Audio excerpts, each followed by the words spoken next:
Welcome to Still Plays Galaxy Heroes. We're on the eve of another Grand Arena lock-in, so that means it is time for our roster update series. Here's the general structure on these. We're not going to follow it strictly. Major unlocks, which there's a couple things right here. It is the end of Conquest, so we've got Dark Trooper Moff Gideon to take a look at. Kelleran was just added to the game. Galactic Legend progress. We're working towards Lord Vader. Probably not going to do anything major there because we just wrapped up Leia, and now we are rebuilding our stores of resources. And then we'll take a look at things for the raids, ships, pilots, Datacrons, Omicrons, anything to help strengthen the roster to address a lot of those weaknesses. And we begin with the easy stuff. Dark Trooper Moff Gideon here. We are going to drop on all these Omegas, of course.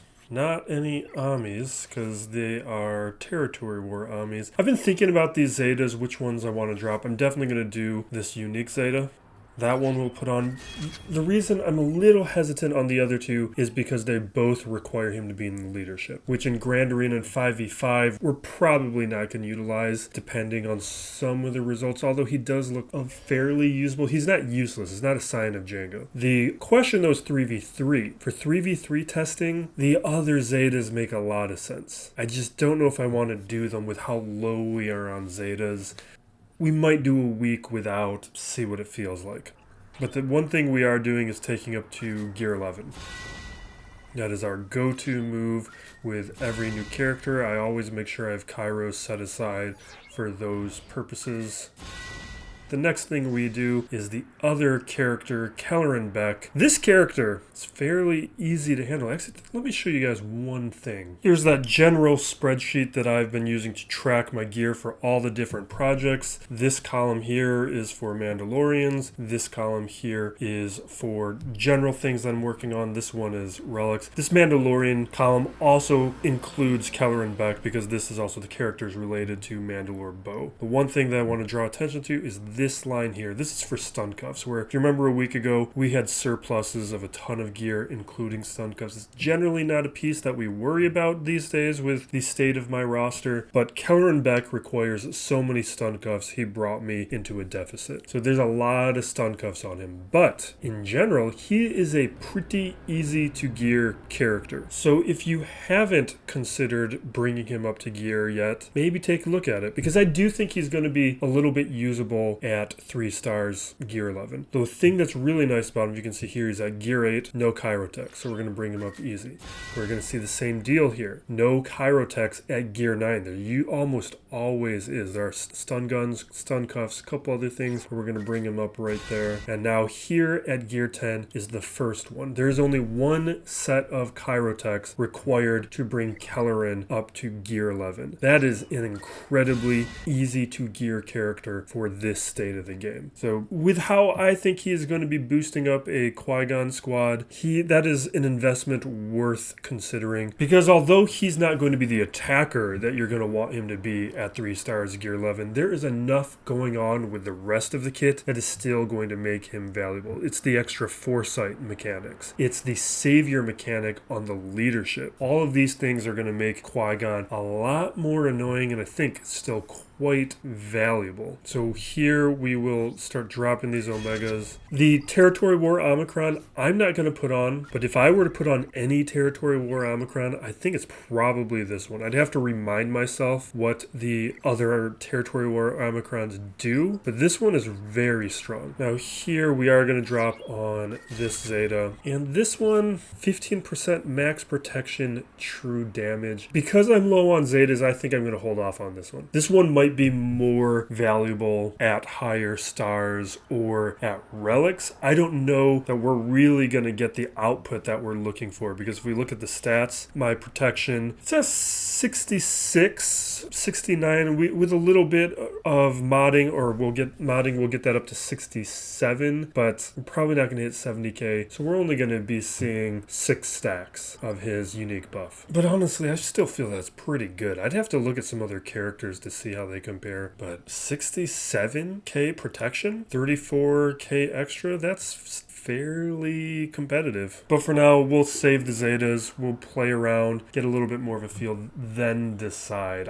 I'm not convinced that a Zeta like that is affecting an attack ability is what we really want at this level with this kind of Kelleran. And here we can see our progress towards Mandalore Bow, the next major cog that we are going to be able to have access to. Paz Vizsla here, we are able to add a star during the week that he's been farmable. We'll drop that on. Start increasing those stats a little bit, see if we can get a little bit more usage out of him, but he kind of feels like a character that I think is just waiting for Mandalore Bow. There's some little things that you can do, but I haven't fully explored it yet, because there's a lot more interesting things that we can get out of Maul right now as a known quantity than use like a makeshift bow squad. I also want to show the progress where we are in the Marauder. I was at 31 shards before it became farmable, so I really like the rate at which we are farming this ship right now. I only did a couple of the 200 refreshes when it was the Galactic Chase, so I think maybe I should have done a few extra ones, but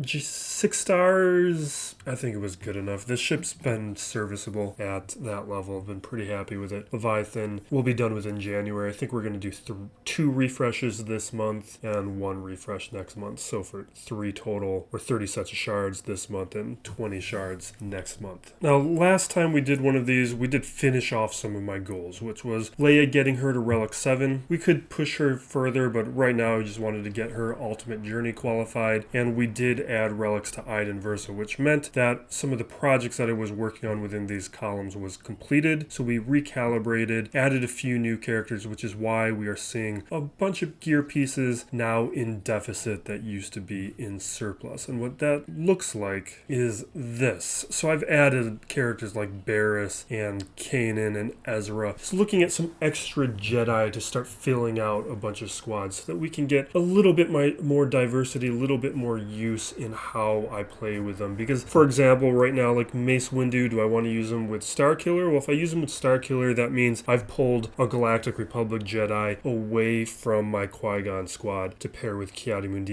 if I want to use Datacrons. Now, normally I don't. I'll be happy with a Gear 12 Barriss, but it's a weakness that I would like to address. These are the kinds of weaknesses that I'm trying to eliminate from my defense in particular. Like, I can work with it a little bit more on offense, but it's the defense is really where I'm going to be winning or losing matches. So I need to make sure I am minimizing the opportunities for my opponents to get some cheap wins. And what I'm looking to do at all times when I'm trying to decide which character I want to invest in and work on, I want the character to be helping me in as many game modes as possible, or helping me work towards as many goals as possible. So what I think I'm going to do here is I'm going to be taking up Sir Junda, because Sir Junda is a character that we're going to need for territory battles that plenty of players are working towards. She's an excellent character in general, excellent in Grand Arena. Also a nice thing is that her finishing Cairo is the computer. This is the easier of the two because fewer characters require it as a finisher, so you don't go through it as quickly. It's not as in demand as the other ones. And I've been budgeting towards these pieces, so I feel fairly comfortable dropping on this piece. And this gets me closer to working towards that Zeffo mission in territory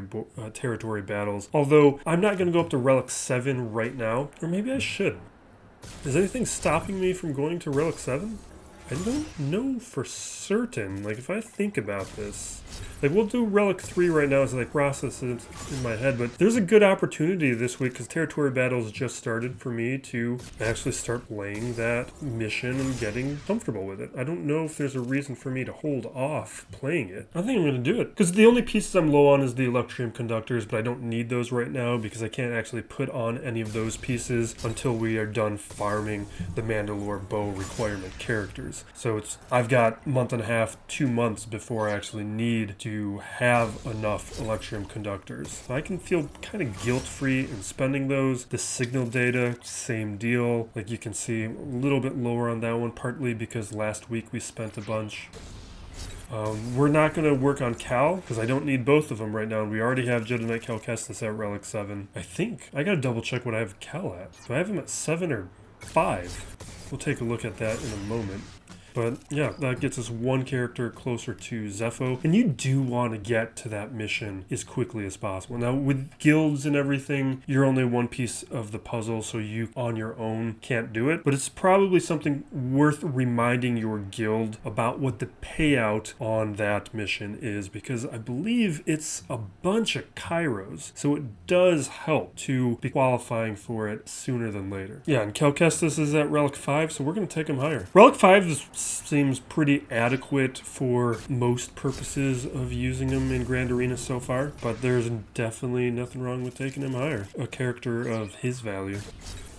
And maybe it means some of the things that we've been trying that haven't really been working might start working better. But you can see how low we just got in Electrum Conductors. Did not have enough of those, and that means we're not pushing any more higher relics for this week. So as a reminder of why those characters are valuable, in this territory here with Braca, you need to be completing this battle here with Relic 7, Serjunda, or either Kelleran. You need 30 guildmates to be able to do that, and then that brings you towards this mission on Zeffo, where you get the extra get and Kairos, and here some more get and Kairos from the other prize box. And that's going to be a pretty huge boost to how quickly we're able to relic characters if your guild can achieve that. In terms of the raid, here's where the characters are looking. I'm only considering relicking a few more of these. Like Moff Gideon is 100% going to happen fairly soon, already being budgeted for my gear. The other one is Death Trooper, and that's also because of how he's going to do double duty by being paired with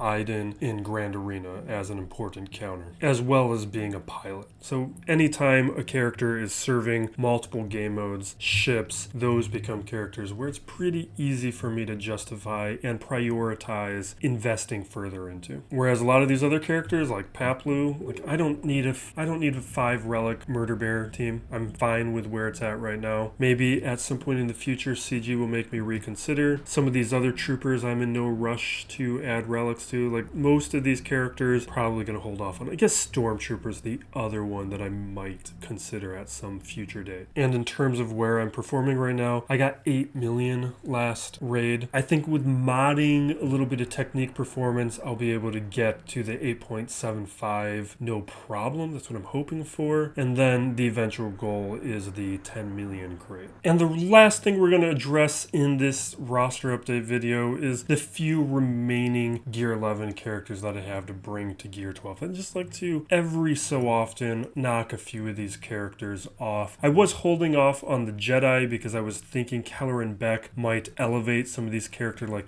Koth, Luminara, and then be able to test them at Gear 11. I'm not really interested in waiting too much longer, so I do think we're going to take a number of these characters up. I think Snowtrooper, definitely one we'll bring up. He uses some back to gels. That's a piece I do need to be a little bit careful with. The back to gel I have a smaller surplus of, but I'm also at a stage where I'm going to start spending my Mark 1 tokens on things like back to gel. Then I think we're going to take some of the GL related characters, like the vets. I think we can afford to do this now. Not even afford. I actually paused for a moment to not put on those pieces because of the Lightspeed bundles, because I was for a moment considering purchasing the Lightspeed bundles when they were announced, and then I thought about it, decided I didn't want to.